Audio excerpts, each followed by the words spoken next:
Samajwadi party के राज्यसभा सांसद रामजीलाल सुमन लगातार विवादित बयानों के घेरों में हैं। एक तरफ जहां करणी सेना ने आगरा में एक बड़ा प्रदर्शन किया, उसी के कुछ घंटों बाद ही रामजीलाल सुमन का एक और विवादित बयान निकलकर सामने आया है। और साथ ही साथ समाजवादी पार्टी के एक और नेता हैं इंद्रजीत सरोज, उन्होंने भी कुछ ऐसे बयान दिए हैं जिसके बाद से थोड़ी खलबली मच गई है। इन्हीं दोनों विषयों पर चर्चा करने के लिए भारतीय जनता पार्टी के प्रवक्ता श्री राकेश त्रिपाठी जी हमारे साथ जुड़े हैं। सर, बहुत स्वागत है आपका।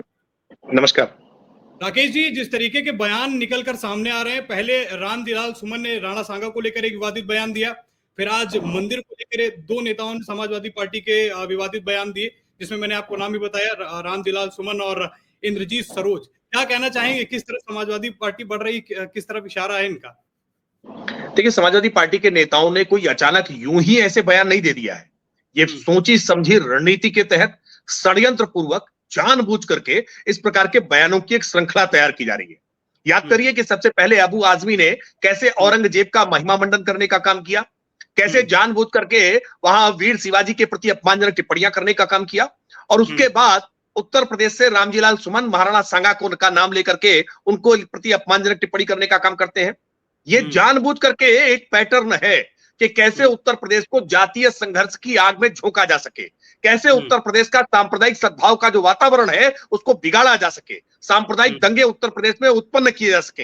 ये जानबूझ करके एक सोची समझी साजिश के तहत किया जा रहा है, और ये कोई पहली बार प्रयोग नहीं किया जा रहा है। याद करके देखिए कि समाजवादी पार्टी के राष्ट्रीय महासचिव रहे स्वामी प्रसाद मौर्य कैसे वो रामचरितमानस को लेकर के अपमानजनक टिप्पणियां करते हैं, उसको फाड़ने फूंकने के लिए बाकायदा बयान देते हैं, और उसके बाद आज इंद्रजीत सरोज भी उसी प्रकार का बयान देकर के प्रभु राम का फिर अपमान करने का काम करते हैं। ये पूरी उनकी एक स्क्रिप्ट है, और इस स्क्रिप्ट के पीछे पूरा इंडी अलायंस है। कांग्रेस पार्टी खड़ी है, इसके पीछे डीएमके है, इसके पीछे आरजेडी है, और सिलसिलेवार तरीके से पूरे देश भर में कभी तमिलनाडु से बयान आता है, कभी बिहार से इस तरह का बयान आता है, और कभी उत्तर प्रदेश से इस तरह का बयान आता है। क्योंकि देश भर में आज जिस प्रकार की एक सांप्रदायिक सद्भाव बना है, आज देश विकास के पथ पर अग्रसर हो रहा है, आज आर्थिक नीतियों के कारण चौतरफा खुशहाली आ रही है, ये बातें इनसे बर्दाश्त नहीं हो रही है, और इसीलिए जानबूझ करके कैसे सब लोगों के सुख शांति में, लोगों के अमन चैन में सेंध लगाई जा सके, इसके लिए इस प्रकार के यत्न कर रहे हैं, प्रयत्न कर रहे हैं, लेकिन ये अपने प्रयत्नों में सफल होंगे नहीं। चाहे वो रामजीलाल सुमन का बयान हो, चाहे वो इंद्रजीत सरोज का बयान हो, ऐसे सभी बयान जनता की कसौटी पर कसे जाएंगे। जनता ऐसे बयानों को खारिज करेगी, और हमें पूरा भरोसा है कि किसी भी स्थिति में शांति व्यवस्था को चुनौती नहीं दी जा सकी। इनके जो षड्यंत्र हैं वो षड्यंत्रों में कामयाब नहीं होंगे। देखिए, जहां पर मैं पहले बात करूंगा रामजीलाल सुमन के बयान के बारे में, उन्होंने कहा कि बीजेपी का इनडायरेक्टली नाम लेते हैं, उन्होंने कहा कि वो मंदिर तोड़कर बताते हैं कि नीचे मस्जिद तोड़कर बताते हैं नीचे मंदिर है। वो बता रहे हैं कि अगर मंदिरों को तोड़ा जाए तो नीचे बौद्ध धर्म से जुड़ी हुई चीजें निकलकर सामने आएंगी। क्या कहना चाहेंगे इस पे? देखिए, कितना दुर्भाग्यपूर्ण है कि जानबूझ करके कैसे हिंदू मंदिरों को आज टारगेट किया जा रहा है। प्रभु रामलला का मंदिर बनने के लिए 500 वर्षों का संघर्ष है। 500 वर्षों के संघर्ष के बाद प्रभु रामलला का भव्य मंदिर बनता है। मंदिर के प्राण प्रतिष्ठा के कार्यक्रम पर हर प्रकार के सवाल खड़े करते हैं। अखिलेश यादव अब तक वहां दर्शन करने के लिए नहीं जाते हैं, और हर प्रकार के यत्न करके कैसे कभी कार सेवकों को लेकर के अपमानजनक टिप्पणियां करना हो, कभी मंदिर के जो मंदिर का ट्रस्ट है उसको लेकर के अपमानजनक टिप्पणियां करना हो, हर प्रकार के यत्न करते हैं, प्रयत्न करते हैं, प्रयास करते हैं कि कैसे लोगों की आस्था को डिगाया जा सके। और आज तो कोई पत्र भी जारी हुआ है, कोई चिट्ठी जारी करके लोगों को डराने का प्रयास किया जा रहा है कि प्रभु रामलला की जो भव्य मंदिर है उसको लेकर के खतरा है। ये सारे प्रयास इसलिए हैं कि कैसे मजहबी गोलबंदी की जा सके, कैसे मजहबी ध्रुवीकरण किया जा सके, और किसी भी मंदिर को खोदने के बारे में कल्पना भी न करें। रामजीलाल सुमन ये कपोल कल्पित बातें कह के लोगों को भड़काने का प्रयास चाहे जितना करें। मजहबी गोलबंदी तो हो सकती है, लेकिन हिंदू समाज ऐसी बातों से भड़कने वाला नहीं है। वो इसकी प्रतिक्रिया ईवीएम पर करेगा, और ईवीएम के प्रतिक्रिया के कारण ही लगातार अखिलेश यादव डिक्लाइन कर रहे हैं। 2014 का चुनाव हारे, 2017 का चुनाव हारे, 2019 का चुनाव हारे, 2022 का चुनाव हारे, और 2024 में भी सारे प्रयासों के बाद भी कुछ आंशिक सफलता जरूर मिली है, लेकिन देश में फिर नरेंद्र मोदी जी की सरकार बनी है। इसी से हताश है, निराश है, और जानबूझ करके इस प्रकार की बातें कर रहे हैं। लेकिन ऐसी बातों का समाज बहुत गंभीरता से उसको नहीं लेता है, ऐसी बातों को खारिज करेगा। इंद्रजीत सरोज कह रहे हैं राकेश जी की मंदिरों में इतनी ताकत होती अगर, तो मोहम्मद गौरी जैसे लोग लूट ना पाते उसको। देखिए, ऐसी बातें करने वालों के मानसिक दिवालियापन पर और क्या बातें कर सकते हैं। मत मजहब के बारे में इस तरह की टिप्पणियां करने वाले लोग वास्तविकता में पूरी तरह से जड़ों से कटे हुए हैं। वो अपने घर में जाकर के कहेंगे तो उनकी पत्नी भी इस बात का प्रतिरोध करेगी। मुझे पूरा विश्वास है कि उनके बच्चे उनकी इस बात से सहमत नहीं होंगे। राजनीति के लिए कितनी भी घटिया बातें कर सकते हैं। हमारी संस्कृति पर जो आक्रमण हुआ है, उस आक्रमण को, उन घावों को ये और कुरेदना चाहते हैं, उन घावों को और हरा करना चाहते हैं। इसका खामियाजा भुगतना पड़ेगा। समाजवादी पार्टी को इसका खामियाजा भुगतना पड़ेगा। वो बार बार हिंदू मंदिरों को लेकर के, देवी देवताओं को लेकर के, साधु संतों को लेकर के, हमारे धर्म ग्रंथों को लेकर के बार बार चुनौती देने का प्रयास कर रहे हैं। हिम्मत नहीं होती है कि कभी ये बातें किसी और मत मजहब के बारे में कह सकें। क्या हिम्मत है कि कभी इस्लाम के बारे में इस तरह की टिप्पणी कर सकें? कभी वहां किसी दरगाह, पीर मजार के बारे में इस तरह की टिप्पणी कर सकें? कभी वहां किसी पैगंबर के बारे में ऐसी टिप्पणी कर सकें? दुर्भाग्य यह है कि हिंदुओं की सहिष्णुता को कायरता माना जाता है और उसी आधार पर बार बार कभी साधु संतों को, कभी धर्म ग्रंथों को, कभी मंदिरों को अपमानित करने की चेष्टा करते हैं। लेकिन हिंदुओं की सहिष्णुता का बेजा इस्तेमाल न करें। हिंदू जब उठ करके खड़ा होगा तो ऐसी पार्टियों के लिए कहीं मुंह छुपाए जगह नहीं मिलेगी। देखिए, रामजीलाल सुमन का जो बयान आता है उसके बाद करणी सेना का एक बड़ा विद्रोह देखने को मिलता है। उनसे माफी मांगने के लिए कहते हैं और आगरा में जब लाखों की संख्या में करणी सेना के लोग वहां पर उपस्थित होते हैं इसी चीज के लिए, तो समाजवादी पार्टी के तमाम बड़े नेताओं द्वारा ये कहा गया, अगर इनडायरेक्टली नाम लिया जाए तो योगी आदित्यनाथ का, प्रदेश के मुख्यमंत्री का, कि करणी सेना को सह दे रहा है। तो क्या भारतीय जनता पार्टी वाकई करणी सेना को सह दे रही है सब करने के लिए? क्योंकि आरोप लगा रही है समाजवादी पार्टी लगातार। मैं बहुत स्पष्टता के साथ कह रहा हूं, कानून हाथ में लेने की इजाजत किसी को नहीं है और मैं इसीलिए आग्रह कर रहा हूं देश के निवासियों से कि समाजवादी पार्टी के इस प्रकार के षड्यंत्रों के जाल में ना फंसे। उनका प्रयास ही यही है कि कैसे इसको जातीय संघर्ष में तब्दील किया जा सके। आज एक बड़ी हिंदू चेतना दिखाई पड़ रही है। आज जब मुख्यमंत्री योगी आदित्यनाथ जी कहते हैं कि बटोगे तो कटोगे, जिसके प्रतिक्रिया स्वरूप आज सब पूरा समाज एकजुट हो रहा है, ये बातें नहीं बर्दाश्त नहीं हो रही है और इसीलिए जानबूझ करके चुनिंदा तौर पर कभी रामजीलाल सुमन का चयन करते हैं और कभी इंद्रजीत सरोज का चयन करते हैं।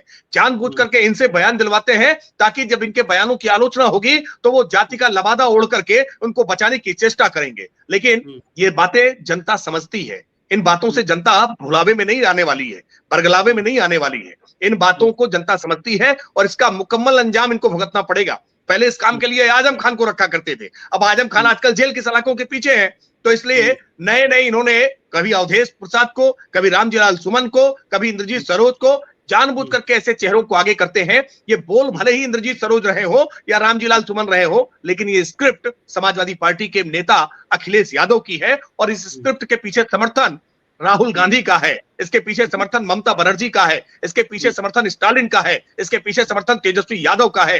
ये सारे वो लोग हैं जो मजहबी वोट बैंक के लिए गोलबंदी करने के लिए किसी भी स्थिति तक जा सकते हैं। देखिए, जैसे इन्होंने फैजाबाद, मैं कहूँ फिलहाल अयोध्या लोकसभा सीट पे समाजवादी पार्टी चुनाव जीत जाती है तो वहां पर इनको वोट मिल जाता है, तो क्या उसका असर है कि दिख रहा है कि सनातनियों का विरोध करते हुए आगे बढ़ सकते हैं? क्योंकि वहां पर भी वोट बैंक जो है अलग अलग जात समुदायों का ज्यादा था, तो उस बात को लेकर ये नैरेटिव आगे बढ़ रहा है। क्या लगता है आपको कि समाज? देखिए, अयोध्या के लोकसभा परिणाम के बाद मिल्कीपुर में उपचुनाव हुआ है। ये उसी अयोध्या लोकसभा सीट के अंतर्गत आता है और वही अवधेश प्रसाद जो सांसद हुए हैं वो स्वयं वहां से विधायक थे। अपने पुत्र को उन्होंने चुनाव लड़ाया, लेकिन कैसे मुंह की खाए हैं। 50,000 से ज्यादा मतों के अंतर से वो एक सर्वनाक पराजय समाजवादी पार्टी की हुई है। मुझे लगता है इससे इनको आईना देख करके ये समझ जाना चाहिए था कि काठ की हांडी बार बार नहीं चढ़ती है। संविधान बदलने का जो इनका स्वांग था वो अब धरा रह चुका है। ये जो आरक्षण छीनने का इनका जो इन्होंने झूठ फैलाया था वो झूठ पूरी तरह से आज उतर चुका है। अब इस बात में कहीं दम नहीं बचा है। कोई जातीय संघर्ष कराने की इनकी चेष्टा, सांप्रदायिक सद्भाव को बिगाड़ने की इनकी चेष्टा अब सफल नहीं हो सकती है। इस बात को इनको समझना होगा और बार बार जो ये बयानबाजी दे रहे हैं ना, इस तरह की बयानबाजी से गंभीर कानूनी खतरे भी इनके लिए उत्पन्न हो रहे हैं। इनको कोर्ट के कटघरे में भी खड़ा होना पड़ेगा और जेल की सलाखों के पीछे भी जाना पड़ेगा। इस बात को इंद्रजीत सरोज और रामजीलाल सुमन जैसे लोग समझें कि उनका उपयोग कर रही है समाजवादी पार्टी, उनका यूज कर रही है और यूज एंड थ्रो करेगी। इनका उपयोग करेगी और उपयोग करने के बाद दूध में मक्खी की तरह निकालकर बाहर फेंक देगी। एक आखिरी दो सवाल मैं आपसे और करना चाहूंगा। देखिए, दलितों का जो वोट बैंक है उत्तर प्रदेश की राजनीति में, उसका क्या महत्व है शायद वो बताने की आवश्यकता नहीं है मुझे आपको, पर जिस तरफ पीडीएफ फॉर्मूला के तहत समाजवादी पार्टी आगे बढ़ रही है और लगातार उनके दलित नेता इस तरीके के बयान दे रहे हैं, तो क्या भारतीय जनता पार्टी अपने आप को मजबूत स्थिति में आज देख रही है 2027 के विधानसभा चुनावों में? देखिए, दलित उत्तर प्रदेश में समाजवादी पार्टी के साथ किसी भी स्थिति में नहीं जा सकते हैं, क्योंकि दलितों को याद है, उत्तर प्रदेश के अनुसूचित जाति वर्ग के लोगों को याद है कि जब 2012 में उत्तर प्रदेश के मुख्यमंत्री अखिलेश यादव बने थे, तो कैसे दलित बस्तियों पर हमले की घटनाएं हुई थी। सबको याद है कि कैसे दलित बस्तियों को आगजनी की गई थी, उनके घरों की महिलाओं के साथ बलात्कार की घटनाएं हुई थी। ये उत्तर प्रदेश भूला नहीं। उत्तर प्रदेश ये भी याद रखता है कि कैसे बहन मायावती जी के साथ 1995 में उनकी इज्जत लूटने का और उनकी जान से मारने का, हत्या करने का एक प्रयास किया गया था, चेष्टा की गई थी, जिसमें भारतीय जनता पार्टी चट्टान की तरह से अड़कर के सामने खड़ी थी। याद करिए स्वर्गीय ब्रह्मदत्त द्विवेदी जी को। तो उत्तर प्रदेश का दलित भूला नहीं है कि कैसे बाबा साहब भीमराव अंबेडकर जी की मूर्ति को भूमाफिया बताने का काम आजम खान किया करते थे, जिसके लिए समाजवादी पार्टी ने आज तक माफी नहीं मांगी है। कैसे प्रमोशन में आरक्षण के बिल को समाजवादी पार्टी ने विरोध करने का काम किया है। ये तमाम ऐसे वाकये हैं कि दलितों के हितों की चिंता न सपा ने कभी की थी, न ये कभी कर सकते हैं। और आज दलितों के उत्थान के लिए प्रधानमंत्री मोदी जी का जो संकल्प है, उसमें किसी प्रकार की किसी को कोई संशय नहीं है। आज चाहे वो बाबा साहब भीमराव अंबेडकर से जुड़े हुए पंच तीर्थों के विकास का मसला हो, बाबा साहब भीमराव अंबेडकर को भारत रत्न दिलाने का मसला रहा हो, या आज दलितों के जीवन में आज चमत्कारिक परिवर्तन करने का मसला रहा हो, ये भारतीय जनता पार्टी ने करके दिखाया है। और इसलिए दलित किसी बरगलावे में नहीं आने वाले हैं, किसी भुलावे में नहीं आने वाले हैं। ये पीडीए धोखा है। ये पीडीए केवल परिवार की अपनी प्रॉपर्टीज को बढ़ाने और बचाने का एक षड्यंत्र मात्र है। इस पीडीए के धुलावे में आकर के जनता सपा के साथ नहीं जाने वाली। एक आखिरी सवाल ये मेरा आपसे राकेश जी रहेगा। देखिए, दलितों के लिए आपने बताया कि बीजेपी लगातार काम कर रही है, नरेंद्र मोदी जी भी आगे उसके लिए आ रहे हैं। तो क्या उत्तर प्रदेश में 2027 में खबरों में बात चल रही है कि योगी आदित्यनाथ को रिप्लेस करके कोई दलित फेज जो है वो सामने आ सकता है उत्तर प्रदेश में? क्या लगता है आपको, ऐसा कुछ सोच रही है? भारतीय जनता पार्टी में कौन अध्यक्ष बनेगा, कौन मुख्यमंत्री बनेगा, किस व्यक्ति को टिकट मिलेगा, ये कोई टीवी डिबेट्स में बैठकर तय नहीं किया जाता। और जाति के आधार पर तो इसका आकलन बिल्कुल भी नहीं किया जाता है। जाति के आधार पर आकलन करेंगे तो आप देखेंगे ना कि देश को, रामनाथ कोविंद जी को राष्ट्रपति बनाने का काम भारतीय जनता पार्टी ने किया। आज द्रौपदी मुर्मू जी को राष्ट्रपति बनाने का काम भारतीय जनता पार्टी ने किया है। हमारे संकल्प में किसी प्रकार का कोई संशय नहीं है, कोई संदेह नहीं है। लेकिन मुख्यमंत्री कौन बनेगा, अध्यक्ष कौन बनेगा, विधायक का टिकट किसको मिलेगा, मंत्रिमंडल में पोर्टफोलियो किसे मिलेगा, ये पार्टी का आंतरिक मसला होता है। पार्टी बहुत विचार विमर्श के बाद इस पर निर्णय लेती है। लेकिन अभी इस प्रकार का ना कोई प्रश्न है, ना इस प्रकार की कोई चर्चा है। ये केवल कपोल कल्पित बातें हैं। मुझे लगता है इन कपोल कल्पित बातों के आधार पर कोई सवाल बने और उनका जवाब दिया जाए, ये बहुत मुनासिब नहीं होगा। दरअसल बात यह है कि नरेंद्र मोदी जी जो है वो 75 साल के पूरे होने वाले हैं सितंबर में ही। तो उसके बाद ये माना जा रहा है कि योगी आदित्यनाथ को सेंट्रल भेजा जाएगा और यहां पर रिप्लेस किया जाएगा। इसलिए सवाल जो है मीडिया में घूम रहा था। लेकिन मुझे लगता है भारतीय जनता पार्टी में क्या होगा, भारतीय जनता पार्टी को तय करने दीजिए। मीडिया इसको लेकर के कयासबाजी कर सकता है, लेकिन हम नरेंद्र मोदी जी शतायु हों, इसके लिए हम प्रार्थना करेंगे। और नरेंद्र मोदी जी की जिस तरह से शारीरिक सक्रियता है, हमें पूरा भरोसा है कि नरेंद्र मोदी जी अभी वर्षों वर्ष तक उत्तर भारत के प्रधानमंत्री रहेंगे, हमारे हर दिल अजीज नेता रहेंगे, लोकप्रिय नेता रहेंगे। इसमें अभी कहीं कोई उनको रिप्लेस करने जैसा कोई मामला नहीं है। और उत्तर प्रदेश आज बहुत बेहतर ढंग से मुख्यमंत्री योगी आदित्यनाथ जी चला रहे हैं, इसमें भी कहीं किसी प्रकार का कोई संशय नहीं है। नेतृत्व किसके हाथ में होगा, कब परिवर्तन होगा, कौन लिया जाएगा, इसको लेकर के भारतीय जनता पार्टी बहुत विचार मंथन करती रहती है, बैठकर चर्चा करती रहती है। लोकतांत्रिक सेटअप है। हमारे यहाँ कोई परिवार की पार्टी नहीं है कि खाने की टेबल पर इसका निर्णय हो जाएगा। भारतीय जनता पार्टी में एक लंबी विचार विमर्श की प्रक्रिया के बाद ये बातें तय होती हैं। इसलिए अभी आज इन बातों को लेकर के कोई विचार विमर्श भी नहीं हो रहा है, तो निर्णय की बात तो बहुत दूर की है। ठीक है राकेश जी, आपने बहुमूल्य समय हमारे लिए निकाला। फिर दोबारा एक किसी बेहतरीन चर्चा के साथ मुलाकात करेंगे। धन्यवाद।